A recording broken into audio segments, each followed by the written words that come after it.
and welcome to Pan-African Media News. My name is Abban. Now for the next 60 minutes, we'll bring you up to speed of stories that have made headlines in the country and of course across the continent. We're live on Facebook at Pan-African Television and of course live across 32 African countries via satellite. Now let's take a look at our headlines.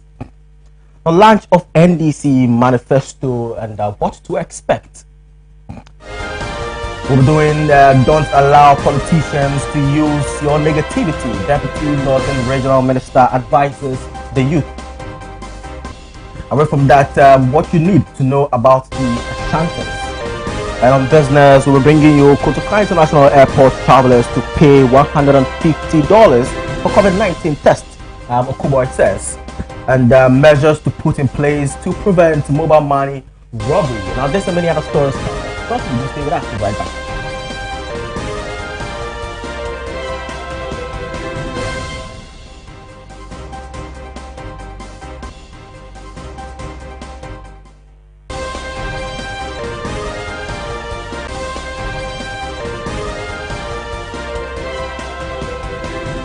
Now the news in detail.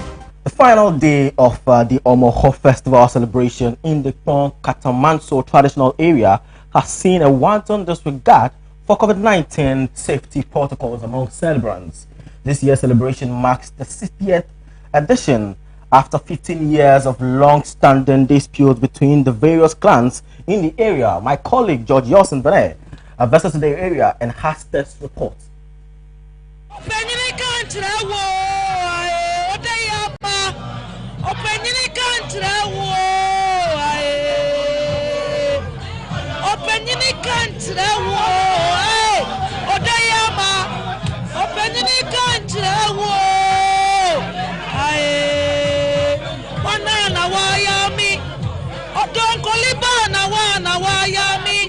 Odonkolina wa dia siaka afranga soya yebedia sasi so ae ose ye hey ajemao ajemana na seyo ae ya yo afio afi ubebati oh yeah nana lipo oh yeah dada lipo. I know you're now wondering what she was saying. That was one of the numerous incarnations by the Abban traditional area in the quest to celebrate the Homo festival. I joined the crowd on Sunday night at exactly 8 p.m. when the President of the Republic, Nana Addo Dankwa Akufo-Addo, was giving his 16th virtual update on government fight against the deadly coronavirus. But it seems the people of Abban are unperturbed about the president's update. This woman said she is unaware of the president's speech, but assured me of watching it later. This sounds like people are really tired of such messages on the pandemic.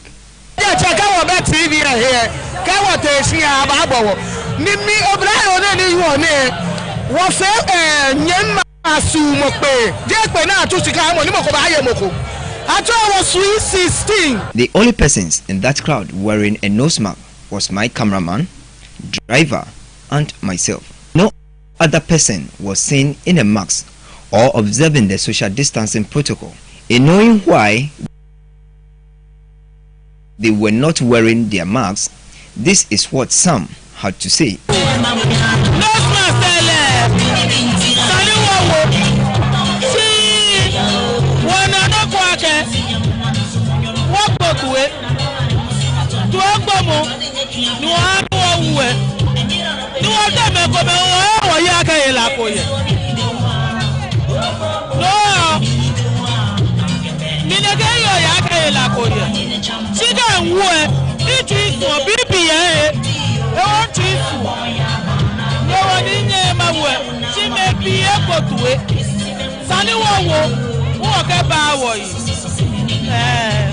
in the midst of COVID-19? Oh, that knows. Oh, we run away and come out time because of the we dey drink. That's why I come out the news. But we dey good. Thank God. Madam Akuyo Sanya, a native walked me through the 1-week-long celebration of the festival. Some indigents of the Kwankatamaso traditional area expressed dissatisfaction of the impact of COVID-19 on this year's celebration. They prayed for a successful year and further hoped to celebrate the coming years in a grand style.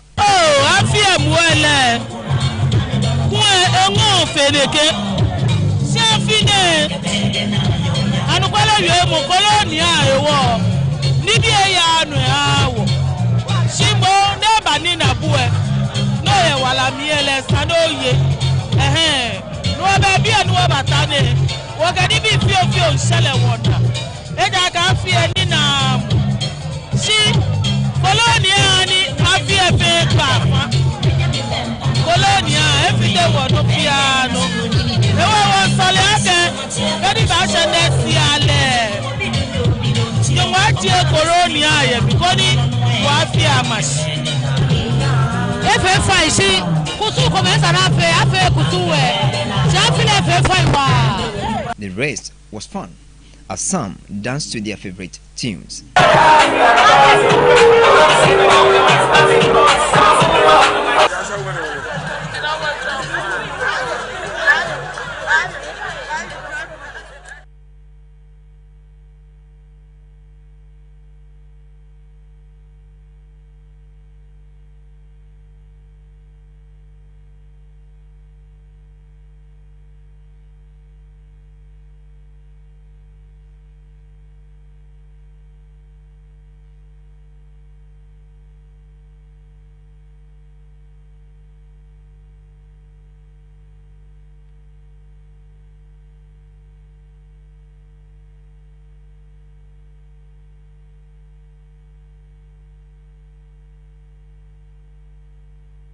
Let's move straight to the Ashanti region. Now, the Ashanti region is the cultural heartbeat of Ghana. The picture square and undulating Kumasi is the regional capital, the second largest city in Ghana, and is about 150 miles inland from the Gulf of Guinea. The Asantis constitute the largest of the various subgroups of the Akan, who trace their origins partly to Bonomanso and Techiman. In present-day Brongahafo region, the Asante kingdom was founded by the great king Osei Tutu in the 18th century. His fetish priest, Okomfanochi, unified the Asante state through allegiance to the golden stool, which miraculously descended from heaven. Okomfanochi planted 2 trees in the forest and predicted that one tree would live and become the capital of the Ashanti. Hence the name Kumasi, which means the tree that lived. The place in which the other tree was planted became Kumewu, meaning the tree which died. Although located in the heart of the forest, Asante domination was extended by military action and political skill towards the European-occupied castles on the coast of the south and also into the dry savanna lands to the north. This led to various wars with Britain. Kumasi was captured by the British Army in 1873. As a result of which much of the magnificent Asante gold regalia can be seen in landing in the British Museum. After a final uprising in 1901, led by the Queen Mother of Ejisu, Nana Yaa Asantewaa, Ashanti came into British protection and finally became a region of the Gold Coast colony.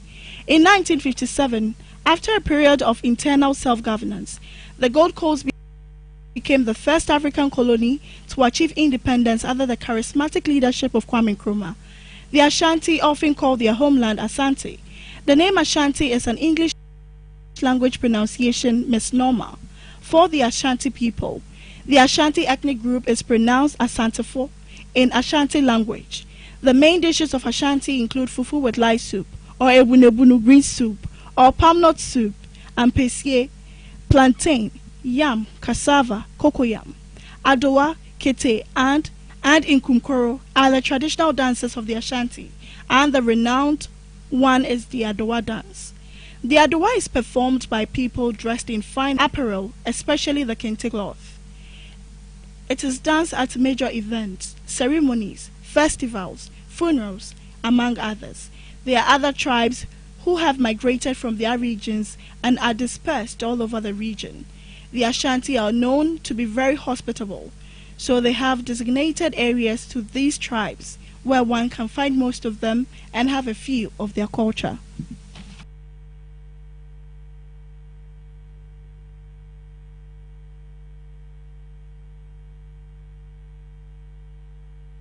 Away from that, the deplorable state of the abattoir in the Sehi Bakwai community in the Bibiri constituency of the western region of Ghana, where most of supply of meat in the metropolis is slaughtered and prepared for market, has been the source of worry to those who kill by consume meat in the constituency. Some of the butchers are very unhappy over the deplorable nature of the meat house and have consistently been calling on government to come to their aid.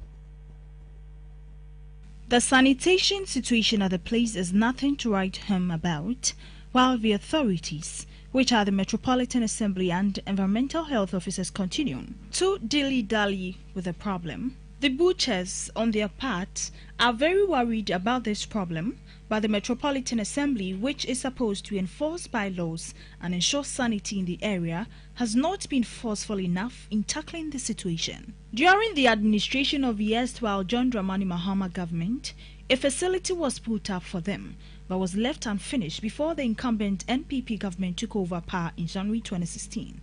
Several meetings between the executives of the Butchers Association and the Assembly also did not yield any positive results.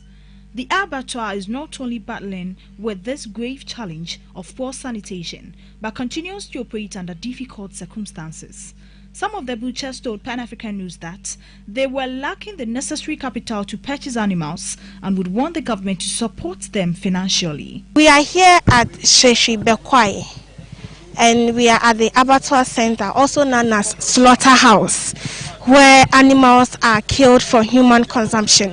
In fact, the state of the facility is in a very deplorable state, and we are here to speak to the people to find out their plight and how they feel about the whole situation. When they are nuclear, they be a kumu 6. Upon Chimpo, I bet to mark to 20 and now 25. A day.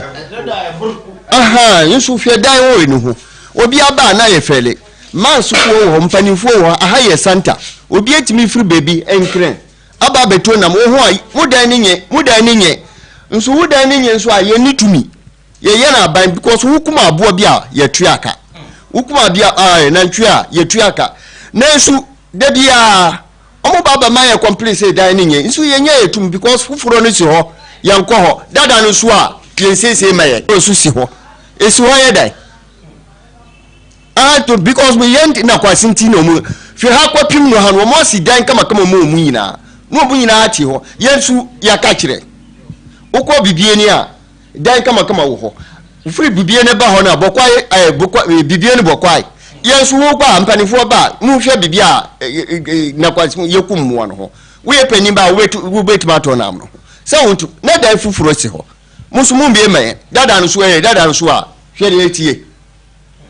Nti asema ye wo ye mo ho ye tena se problem na wo no ye mba na dan we na se no ye musu dan nye ye kan ne so si wo mu ka be bogu ye so be na se na se nti ye na ya pe na de boss wa charo ye si wo na ye dwuma ya bo be kun bia so tua ho ka but be domodi ye ko ye kan so domodi ye ko ye no e ben kurum won sa ba to so ask atene ho ko ba bi because mo ja no sa na bon e be ono he mo si dan ho na but mo bie ma se bia nkwa ye ko no problem ba no be ye ko ba bi any problem but ha mo the problem pa ba bia ton no pro boss ne ha nya wo manyino ha se bia ni me nipa lipa o ye fele ni baba to enam akwampa na ma fele ma no. Meanwhile, the new facility has been in the bush at the mercies of reptiles. So you heard the plight of the people, their concerns, and how they are crying for the government to come to their aid, to open the new facility for them. For Pan-African News, Elizabeth Marfo.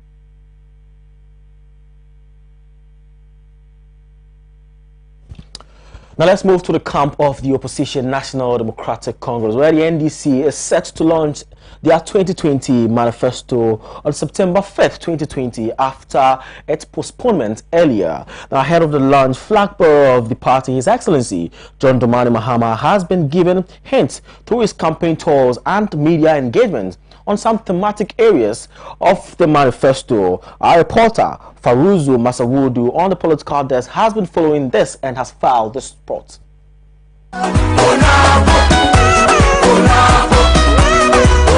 In 2016, the now opposition party, then the incumbent National Democratic Congress, in their 80-page manifesto titled Changing Lives, Transforming Ghana, was pinned on 4 thematic areas and subsections on the economy, health, education, infrastructure, among others, accompanying highlights of the feats they have achieved in their tenure. This, however, couldn't give the victory the party needed to stay at the Jubilee House and win a majority in Parliament for another 4 years. It is barely 3 months into the December polls, and the NDC is set to launch what to many is the biggest deal in winning an election, their 2020 manifesto. The flag bearer, John Mahama, at the launch of the party's 2020 manifesto committee, urged members to be driven by ideas from the public in drafting the policy document. This explains why the manifesto submitted to the former president 10 months after is dubbed the People's Manifesto. Ahead of the big day, flag bearer of the NDC has been making some promises which from all intent and purposes are strong indications that the party will reduce their focus on infrastructure development and highlight more on the implementation of social intervention programs. In my first period as president, I concentrated on infrastructure for development. In the second period as president, inshallah, if God wills it,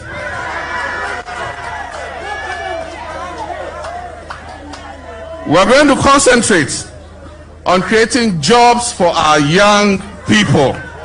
To the unemployed youth, John Mahama gives them a glimmer of hope by promising the creation of 1 million jobs. He also says he will provide small and medium enterprises with tax exemptions to boost business and create more jobs. On finance, the party says it will pay all depositors of collapsed financial institutions in 2021. The flag bearer also promised to scrap import duties on all commercial vehicles and other equipment for industrial and agricultural projects. On health, the party promised to build regional hospitals in all 6 newly created regions and provide free primary health care for all. One of the flag bearer's promises that has sparked conversations already is the one to legalize and regulate the operations of commercial motorcycling, otherwise known as Okada, with some commercial riders reacting to it. On education, the NDC says it will provide free technical and vocational training and will abolish the SHS double track system by putting up more structures to bridge the infrastructural gap. On the party's efforts to strengthen the decentralization, the flag bearer has promised to pay all assembly members when granted power. On corruption, John Mahama says he will launch the Operation Sting and be ruthless against all corrupt political appointees and public sector workers.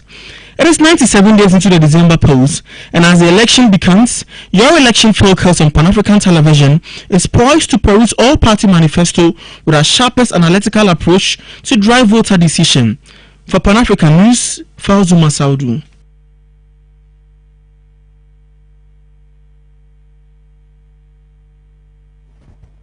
Now away from that, at a welcome ceremony in Tamale, Deputy Northern Regional Minister John Jabbar Benab has urged Ghanaian youth not to allow themselves to be used by politicians to foment troubles during the 2020 general elections. Now, according to Mr. John, Ghana is the only country Ghanaians have, and so should not do anything to disrupt the peace currently enjoyed in the country.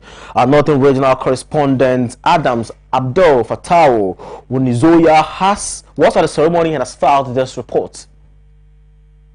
Mr. Binam was speaking at a welcome ceremony for members of the Queen Mothers Foundation Ghana, a subsidiary of the Queen Mothers Association. The Queen Mothers, led by the leader, Nana Sewa Bonsu, arrived at the Tamale Airport at exactly 9:45 a.m. and was met by the Deputy Northern Regional Minister and his team and the Northern Regional Branch of the Queen Mothers Association. Dressed in their colorful traditional attires, the Queen Mothers danced to the drum beats that welcomed them. They first moved to the Executive Lodge at the airport where they were formally welcomed. In his welcome address, the Deputy Northern Regional Minister John Jabba Binam appealed to the Ghanaian youth not to allow themselves to be used by politicians to perpetrate troubles during the 2020 general elections. May I take the opportunity to advise politicians, particularly our youth, that we have only one Ghana, and that is the only country we have. We have no any other country than Ghana. So, 2020 elections, Ghana first. The youth, we should not allow politicians to use us to do negative things. We are the leaders of this country tomorrow. You can clearly see those of us assembled here. Mr. Jabba noted that the northern region is peaceful despite the belief by many that it's violent. Nananamo, you can clearly see it, even though we haven't gone into town. Those of you who are into the region for the first time, the negative impressions you get, especially in the social media, about northern region is the thing of the past. Northern region is very peaceful. The chiefs and good people of the region are very friendly.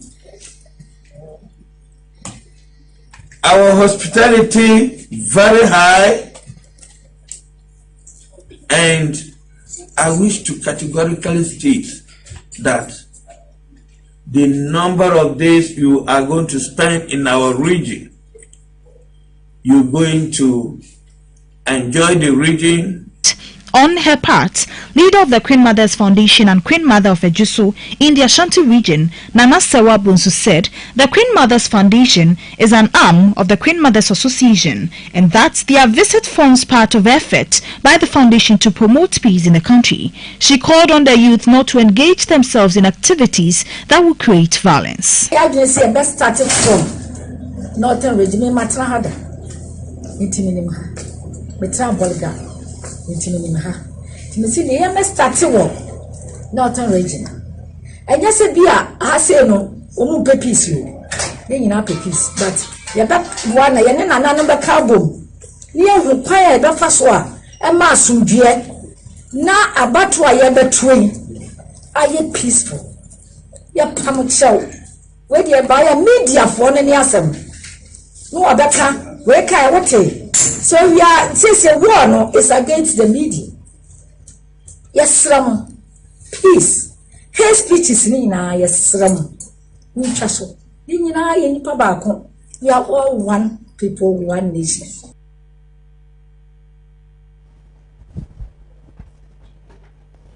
Now, away from that, the management of the National Service Scheme on Monday released a press statement on posting of this year's service group. In a release, a total of 86,478 eligible graduates from accredited tertiary institutions in the country and private registrants who will enroll from the 2020 to 2021 National Service to various users agencies across the countries have been posted to serve the nation. National Service Scheme, as currently constituted, provides newly qualified graduates the opportunity to have practical exposure on the job in both the private and public sectors for 12 months. The scheme is established as part of your civic responsibility to the state. This year's scheme has, however, seen some peculiarities as a result of the COVID-19 pandemic. Registration and validation for this year's national service will begin at all centers across the country from Thursday, September 3, 2020. In a press statement signed by the Executive Director of the scheme, Mustafa Yusuf, service personnel are to begin the service period officially on Monday, September 7, 2020. As part of measures to prevent the outbreak of the coronavirus, the President in his 16th address to the nation further extended the closure of schools to January 2021. This has affected service personnel who have been deployed to educational institutions, as they would have to hold on with registration and validation until schools are officially back in session.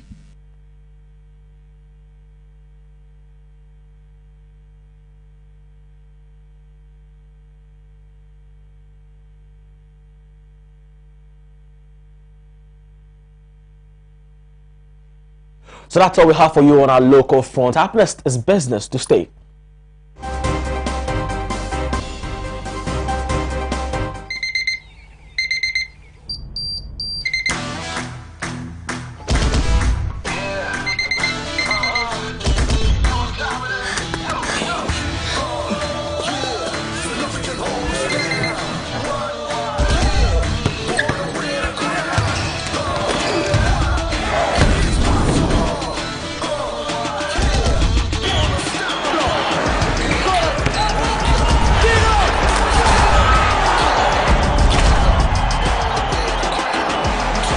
Breakfast a day, every day. Every day.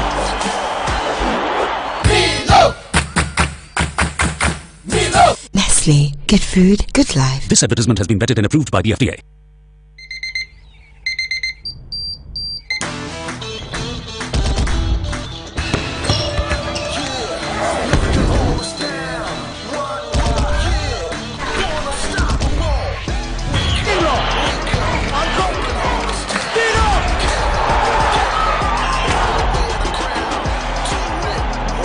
Breakfast a day, every day. Nestle. Good food, good life. This advertisement has been vetted and approved by the FDA.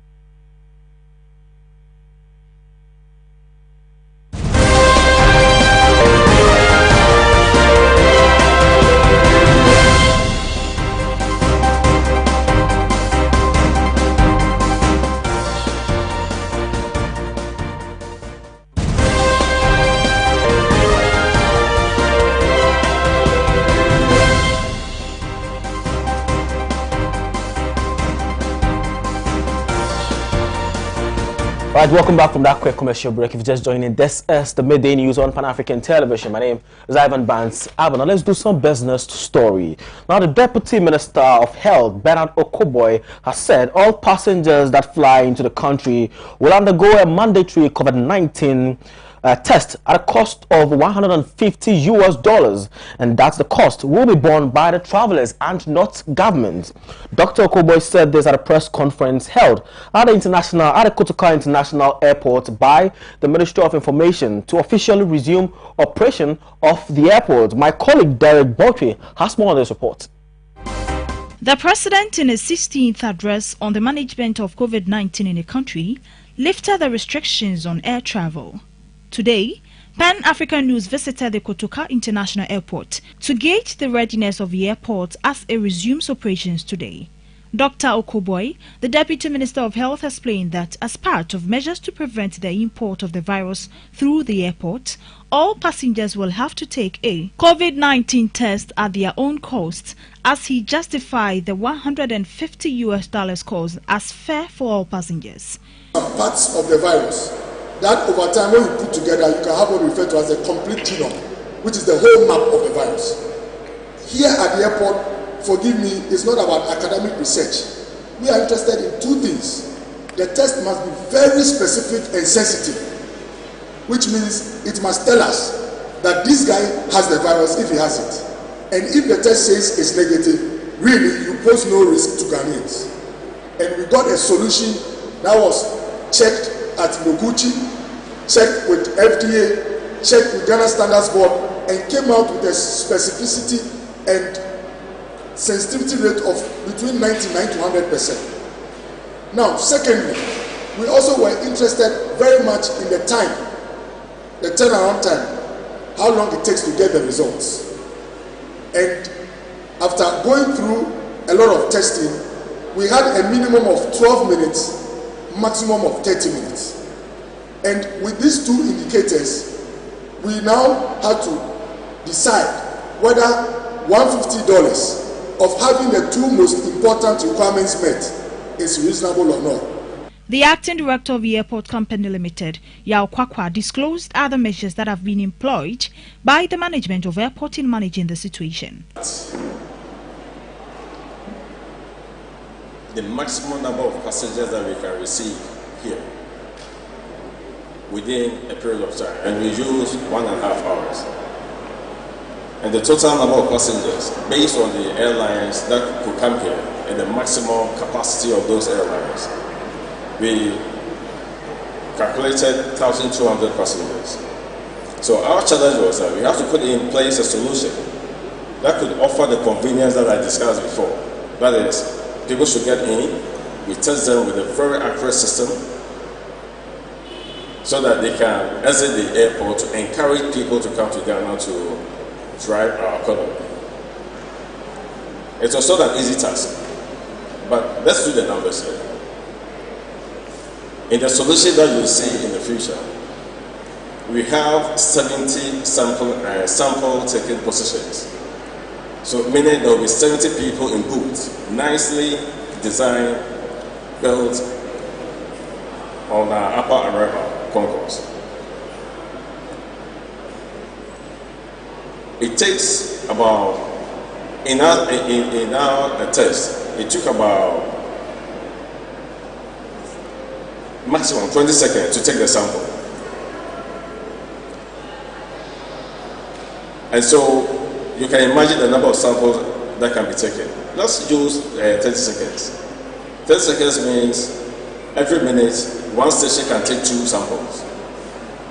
Our checks review the installation of thermocheck machines as both arrival and departure sections of the airport to check the temperature of travelers. Chairs and floors have been marked to enforce social distancing, and COVID-19 educational messages from the Ghana Health Service played intermittently through the public address systems of the airport. Zoom Lion Ghana Limited was contracted to disinfect the facility and get it ready for use. The General Manager of the Vector Control Unit of Zoom Lion Ghana Limited, Reverend Ebenezer Kwame Adai, explains the importance of the exercise to the media. The first one we did because the virus was imported to this area. It was highly risk area, so we have to use a disinfectant to be able to tame it down or to deactivate all the viruses. But today what we are doing, we are reinforcing what we did in the first time as we did the disinfection here. Now we have added more disinfectant which has more residual activity, and also it is more friendly. It doesn't corrode the whatever equipment that you use, and it is also not combustible. It means that it cannot catch fire in any of the areas. This exercise we are doing is we are polishing all the high risk areas, because now people are going to come in, visitors are going to come in. So we decided to do all the polishing, all the meet services where you have to do check-in, where there will be a lot of interaction with the staff and also the passengers. So we are doing a polished disinfection to be able to make the process solid.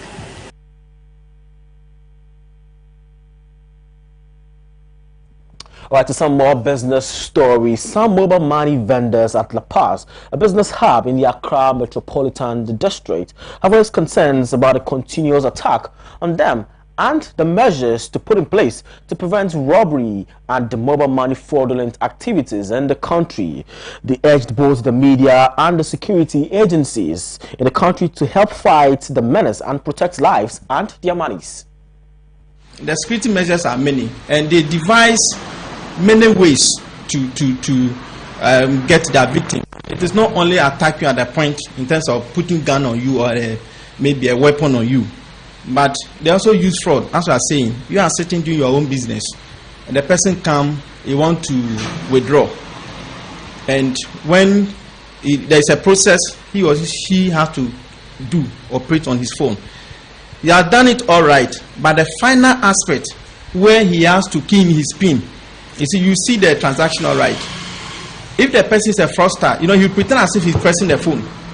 At that time, if you are not careful, you are not cautious, you end up releasing the money to the fellow. Later, before you then realize that the person is gone with your money.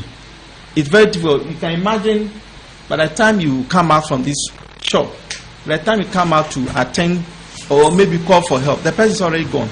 And most of the fraudsters, they use, and the robbers as well, they use motorbike. You see, by virtue of the existence of traffic light, they know that it is not so easy for the car to meander through corners, but the motorbike make it easier for them. So before it could say jackpot, they sped off. That is one thing. And we are trying to, as an association, people suggest we should appeal to the IGP so that if possible, they should come out with some security measure to help. Because, mind you, the sector has really employed a chunk of the youth population in this country. Maybe police visibility study can also help if, I don't know, but the police ratio in this country is also another challenge. But if you can have a system where we can have more police visibility studies, maybe patrol our streets, it also helps to curb the menace of armed robbers, also posing a threat to mobile money vendors. Said the fraudsters, mama system ni mwa yeni ama yenso no yesia one or two things be to say sometimes on be fail na oma ye na ya run transactions amount and ye agents your some WhatsApp platform be into bibi sas na ya report it out to her na ye na ye discuss about it into this number no obefail say be a wire run transaction which me the two what the two will be to make sure say the same number after me and similar to that after me that forms ho nti ebi obeti maba say bia or send this car ebi or send 2,000 nti the obe ni say ebi aska no kita nenso and I say note ni bi ho a fake and or the afra no aye ne ho me pentem ye ne ntema me say nti say when di kan anji scan and check and share na say di kan send this kind of phone so mana before I realize I just cannot check actually be na either enso and I say fake and I be so I was send their money no me squad na omo jane call and sometimes too they do call on phone. So the best way is for me, for instance, if you call me on my merchant line, I won't pick, and if I pick, I'll not worry myself by talking to you for you to track my code or anything. Now I will even hold the money and count and check if there's no fake in it before. I can start with the procedure by the way and give you the name all right, but I will not enter my PIN code. I will wait for the money to reach me before, and I will make sure that there's no fake in the money before I will enter my PIN code and send it. If a fraudster send you a message, like maybe mobile money alert, you see on the top of your message that it's a number, not a mobile money. So you have to always check that, and if it is truly a mobile money, the message will be a mobile money, not a number. So that's the first thing you always have to check.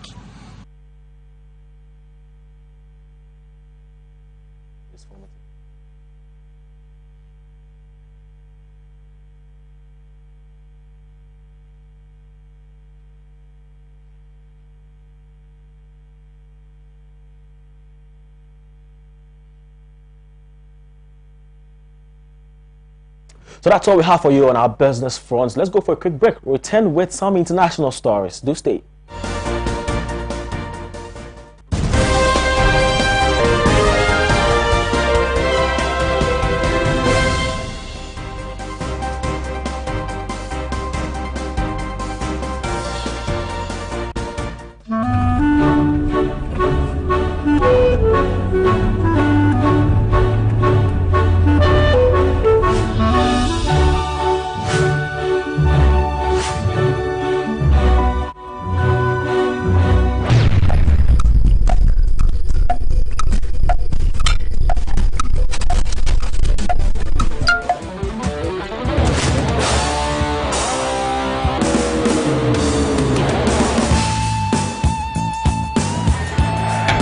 it's incredible!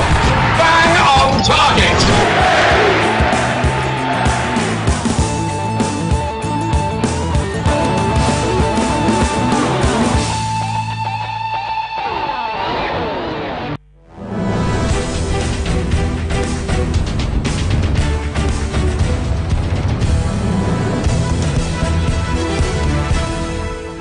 So welcome back. Now let's do some international stories. Now Colombia has been shaken by a wave of massacre in recent days. At least 20 people have been murdered in 4 massacres in different departments of the country between August 20th to 23. In the afternoon of August 23, 3 people were assassinated by a group of armed men in Los Alamos neighborhood in the municipality of Venecia in the department of Antioquia. The mayor of Venecia, Oscar Andres Sanchez, confirmed the news. Earlier on the 9th of August 21, armed men killed 6 people in the town of La Guayacana in the Tumaco municipality in the department of Nariño. The governor of Nariño, John Rogers, confirmed the violent incident in the morning of the following day. It was the 3rd massacre in the department since August 10. The same day, hours before the massacre in Tumaco, 6 other people were murdered in another massacre in the rural area of the Uraib district in the El Tambo municipality in the Cauca department. The event was verified by mayor of that municipality, Carlos Villa. A day before, on August 20, 5 dead bodies were found in the El Caracol village in the Arauca municipality in the department of the same name. In the afternoon of August 21, the Ombudsman's office confirmed the discovery of dead bodies. The massacre that took place on August 23 was the 5th perpetrated in the country in the last week and the 8th in the last 2 weeks. According to the Office of the United Nations High Commissioner for Human Rights, 33 massacres were registered in Colombia till August 16 of this year. However, Colombian President Ivan Duque has attempted to diminish the gravity of the situation. On August 22, during his short visit to the city of Cali in the Valde Cauca department, where 5 minors were shot dead on August 11, and to the municipality of Samaniego in the Nariño department, where 8 people were killed on August 15, he said that the recent massacres in the country are not massacres, but collective homicides, undermining the seriousness of humanitarian crisis facing the country. The departments of Cauca and Nariño are 2 of the most affected regions by the violence due to the large presence of drug traffickers and paramilitaries in these areas who are fighting over the control of the land and natural resources and drug trafficking routes. Environmentalists, land defenders and social leaders who raise awareness to the problems of their communities and fight for their rights are primarily targeted.